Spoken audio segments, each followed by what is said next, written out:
வணக்க மக்களே, நான் தான் உங்கள் ஜாக்சன். இன்றைக்கி பார்த்தீங்கன்னா ஆர்ஆர்பி கிளர்க் ஃபிலிம்ஸ் எக்ஸாம் முடிஞ்சிருக்கு. ஸோ ஒவ்வொருத்தருடையும் கேள்வியும் பார்த்தீங்கன்னா சார் எவ்வளோ அட்டம்ப்ட் கொடுத்துருந்தா மெயின்ஸ் படிக்கலாம். எனக்கு எக்ஸ்பெக்டட் கட் ஆஃப் கூட தேவையில்லை சார், நான் இவ்வளோ அட்டம்ப்ட் கொடுத்துருக்கேன், சரியா, நான் மெயின்ஸ்க்கு படிக்கலாமா?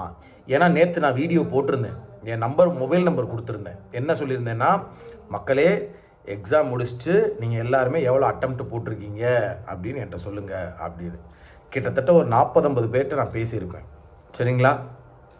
ஸோ மெசேஜ் இன்ஸ்டாலேயும் மெசேஜ், வாட்ஸ்அப்லேயும் மெசேஜெலாம் எனக்கு நிறைய வந்துச்சு. ஸோ நானும் எல்லா நார்த் இந்தியன் சேனல்ஸ், ஸோ எல்லா இதையுமே பார்த்தேன். ஸோ எவ்வளோ கொடுத்துருக்காங்க என்ன ஏதுன்னு சொல்லி. ஸோ இந்த வீடியோவில் பார்த்தீங்கன்னா நான் நேற்று சொன்ன மாதிரி தான், இன்னமும் பார்த்தீங்கன்னா அடுத்த வாரம் 2 நாளுமே எக்ஸாம் இருக்குது, 13, 14, சரிங்களா. ஸோ எக்ஸ்பெக்டட் கட் ஆஃப் நான் மேபி அடுத்த வாரமும் மாறலாம். இப்போ உள்ள டெண்டெல்லாம் பார்த்தீங்கன்னா அடுத்த வாரம் திடீர்னு டஃப்பாக கூட கேட்டுட்டா. ஸோ எக்ஸ்பெக்டட் கட் ஆஃப் நான் இந்த வீடியோவில் சொல்ல போகிறதில்ல, ஓப்பனாக சொல்லிடுறேன். அப்புறம் எதுக்குற எக்ஸ்பெக்டட் கட் ஆஃப் அப்படின்னு டைட்டில் வச்சுருக்கீங்கன்னு கேட்டால், அப்படி வச்சாதானே எல்லாருமே பார்க்குறீங்க. நீங்கள் எதை கேட்குறீங்களோ நான் அதை தானே போட முடியும், சும்மா ஃபன்னுக்கு. ஸோ இந்த வீடியோவில் பார்த்தீங்கன்னா குட் அட்டம்ப்ட் எவ்வளோ, எது சேஃப் ஜோன், சேஃப் அட்டம்ப்ட் எவ்வளோ போட்டால் மெயின்ஸ்க்கு படிக்கலாம் அப்படின்றதான் நான் சொல்ல போனேன், சரிங்களா. கட் ஆஃப் நீங்கள் சொல்லுங்கன்னு கேட்டால் அடுத்த வாரமும் முடியட்டும், சரிங்களா. சார் நீங்கள் ஒரு கட் ஆஃப் நீங்கள் ஒரு அசம்ஷனில் சொல்லுங்கள் சார், நான் அடுத்த வாரம் சொல்கிறேன் நான், சரிங்களா. கிளியர் எல்லாத்துக்குமே, சரிங்களா. சரி, அதுக்கு முன்னாடி உங்களுக்கு நம்ம ராயல் பாஸ் தேவைன்னா பர்ச்சேஸ் பண்ணுற லிங்க் டிஸ்கிரிப்ஷனில் இருக்குது. லிங்க்கை கிளிக் பண்ணி நீங்கள் ஆர்ஆர்பி பிஓக்கும் ஆர்ஆர்பி கிளர்க் மீன்ஸ்க்கும் படிக்க ஆரம்பிங்க. நாளைக்கு பார்த்தீங்கன்னா நான் ஆர்ஆர்பி பிஓக்கான ஒரு ஸ்டடி பிளான், இந்த 20 நாள் ஆவரேஜ் பெர்ஃபார்மர், பிகினர், டாப்பர் எப்படி படிக்க மூவ் ஆன் ஆகலாம், எந்த மாதிரி படிக்கணும் அப்படின்றத ஒரு லாஸ்ட்டு ஒரு 20 டேஸ் ஸ்டடி பிளான் மாதிரி கொடுக்குறேன், சரிங்களா. சரி, இப்போ இந்த ஆர்ஆர்பி கிளர்க்கை பற்றி பார்ப்போம், சரிங்களா. இன்றைக்கி ஃபுல்லாக நடந்ததுலேயுமே பார்த்திங்கன்னா நான் இன்றைக்கி எல்லா ஸ்லாட்லேயும் சொன்ன மாதிரி தான், டாப்பர்ஸ் எடுத்துக்கிட்டோம் அப்படின்னா அவன் பார்த்திங்கன்னா அவனுக்கு சொல்லவே தேவையில்லை, 40 out of 40 ரீசனிங்கில் போட்டான்.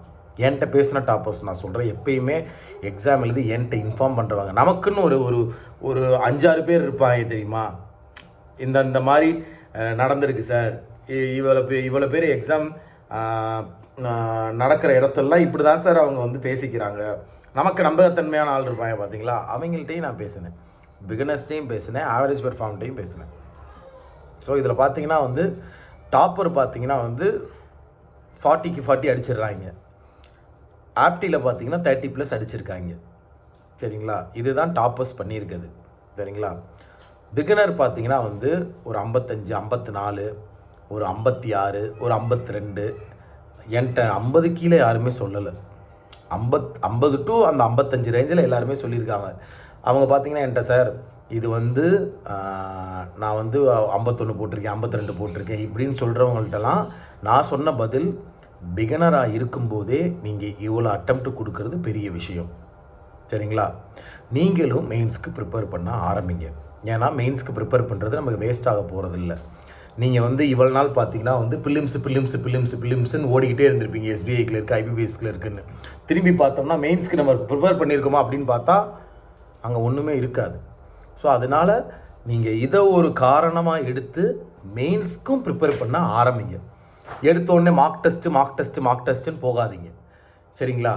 இந்த இருக்க நாளில் மெயின்ஸ்க்கு ஃபஸ்ட்டு லேர்ன் பண்ணணும், அப்புறம் ப்ராக்டிஸ் பண்ணணும், அப்புறம் தான் டெஸ்ட் எடுக்கணும். லேர்ன் பண்ணி ப்ராக்டிஸ் பண்ண ஆரம்பிங்க, அப்புறம் எக்ஸாமை ஒட்டி, மெயின்ஸ் எக்ஸாம் ஒட்டி டெஸ்ட் எடுத்துக்கலாம், சரிங்களா. ஸோ நான் இந்த 51, 52, 50 போட்டவங்களுக்கெல்லாம் என்ன சொல்லுவேன் அப்படின்னா, இது நல்ல பிகினருக்கு இவ்வளோ தூரம் நீங்கள் கொடுத்துருக்கிறது பெரிய விஷயம், சரிங்களா. அடுத்து ஆவரேஜ் பெர்ஃபார்மர் எடுத்தோம்னா ஒரு 35லேருந்து 38க்குள்ளே போட்டிருக்கேன் ரீசனிங்கில், சரிங்களா. ஆப்டி எடுத்தோம்னா ஒரு 25லேருந்து ஒரு 29க்குள்ளே போட்டிருக்கேன், சரிங்களா. ஓகேவா. ஓவரால் அவனை பார்த்தோம்னா 63லேருந்து 68க்குள்ளே போட்டிருக்காங்க, சரிங்களா. ஸோ நான் பேசின வரைக்கும் நான் எல்லார்ட்டையும் பார்த்த வரைக்கும் நான் என்ன சொல்லுவேன் அப்படின்னா, 60க்கு மேலே போட்டிருந்தீங்கன்னா கண்ணை மூடிட்டு மெயின்ஸ்க்கு படிக்க ஆரம்பிச்சிருங்க. ப்ரீவியஸ் இயர் கட் ஆஃப் பார்த்தீங்கன்னா 61 தான் இருந்துச்சு. சரிங்களா? நான் இதையெல்லாம் கம்பேர் பண்ணல. இப்போ என்ன நிலமை சரிங்களா? ஹெவி காம்படிஷன் இருக்க தான் செய்யுது. பட் 60 மேலே போட்டிருந்தீங்க அப்படின்னா 100% அக்யூரஸினா கண்ணை மூடிட்டு என்ன செய்யணும், மெயின்ஸ்க்கு ப்ரிப்பேர் பண்ண ஆரம்பிச்சிடணும். சார் இந்த 55க்கு மேலே நான் போட்டிருக்கேன் சார், எனக்கு அக்யூரஸி 100% இருக்குது சார் அப்படின்னாலுமே கண்ணை மூடிட்டு நீங்கள் என்ன செய்யுங்க, கண்ணை மூடிட்டு இல்லை மெயின்ஸ்க்கு படிக்க ஆரம்பிங்க. சரிங்களா?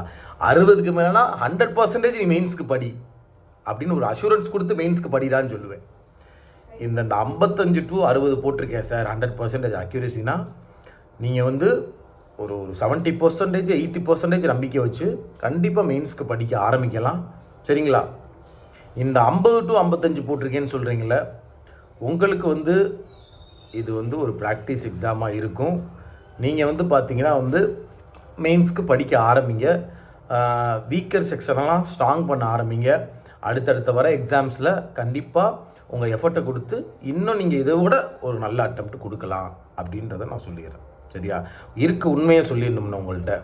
சரிங்களா? அதனால் வந்து தயவு செய்து 60க்கு மேலே போட்டிருக்கீங்கன்னா கண்ணை மூடி மெயின்ஸ்க்கு படிக்க ஆரம்பிச்சிருங்க. 60க்கு மேலே போட்டிருந்தா சேஃப் அட்டெம்ப்ட். அடுத்த வாரம் உங்களுக்கு இந்த கட் ஆஃப் ஆர்ஆர் வீட்டில் இருக்க எக்ஸ்பெக்டட் கட் ஆஃப் போடப்படும். இந்த வாரம் வந்து உங்களுக்கு எது சேஃப் ஜோன் அப்படின்றத சொல்லிட்டேன். சரிங்களா? டைட்டில் வந்து நம்ம ஸ்டைல், அது எந்த வீடியோ போட்டாலும் எக்ஸ்பெக்டட் கட் ஆஃப்னு போடுவோம் நம்ம, அது நம்ம ஸ்டைலு. சரிங்களா? ஸோ நீங்கள் வந்து எதிர்பார்த்து பார்க்குறது உங்கள் ஸ்டைலு. சரியா? உங்களிருந்து விடைபெறுவது உங்கள் ஜாக்சன். மறக்காமல் ராயல் பாஸ் பர்ச்சேஸ் பண்ணிக்கோங்க. ஆஃபர் சீக்கிரமே முடிக்க போகிறோம். டின்